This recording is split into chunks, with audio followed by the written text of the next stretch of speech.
Good morning to all. Today we are going to see about televisions. Television literally means seeing at a distance. It is first invented by the year of 1927. What is the principle for television broadcasting? It is similar to sound broadcasting.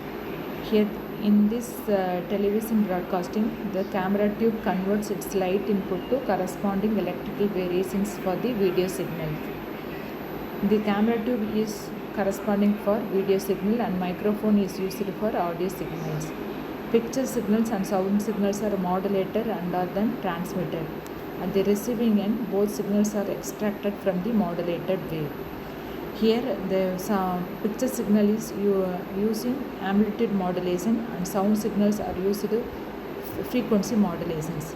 And the picture tube converts video signal voltage into light variations and the loudspeaker reproduce the original signals. We have three types of TV standard: NTSC, PAL and SECOM. NTSC means National Television Standard Committee, PAL means phase alternate line, SECOM means sequential color and memory. Here we give the different parameters for comparing NTSC, PAL and SECOM.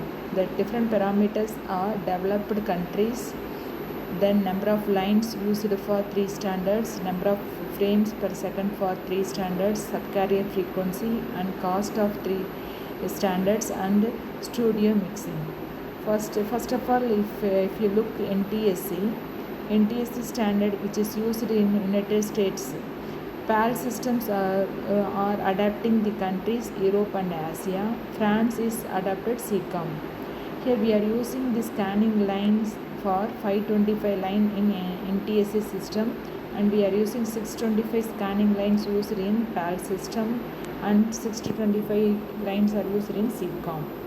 The subcarrier frequency for NTSC is 3.58 MHz, PAL 4.43 MHz and SECOM 4.25 MHz.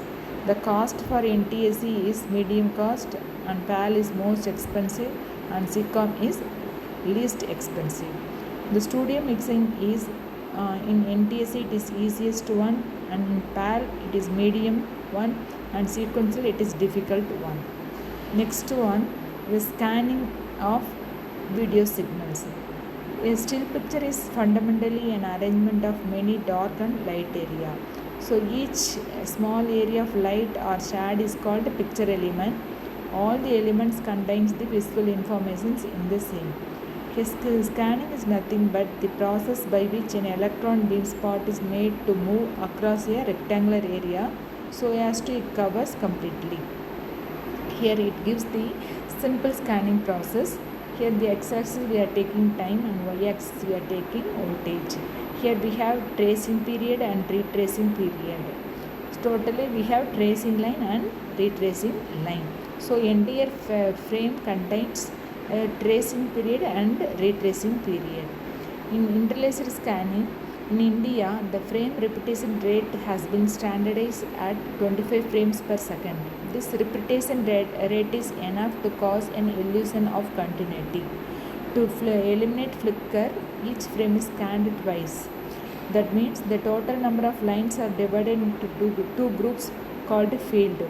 The two group of field, either it can be odd field or it can be even field. In the first field, only the odd number lines are scanned, while during the second field, all even number lines are scanned. But in halfway along the bottom of the first field, the vertical retrace returns the scanning beam to the top of the image and complete the unfinished line. The remaining even number lines are then scanned during second field. This method of scanning is called interlaced scanning. In the 625 line TV system, for most successful interlaced scanning of 1, the 625 lines of each frame or picture are divided into sets of 312.5 lines, and each set is scanned alternately to cover the entire picture area. That means in interlaced scanning we have two field, odd field and even field. In odd field we have 312.5 line, in even field also we have 312.5 line. So for during odd field starts from the beginning of the first spill and end with the 312.5 line. So the 2 pixels will be scanned in time of 2t by rh seconds. So the time period t is equal to 2t by rh. From that we find the video bandwidth 1 by t is equal to rh by 2t. Thank you.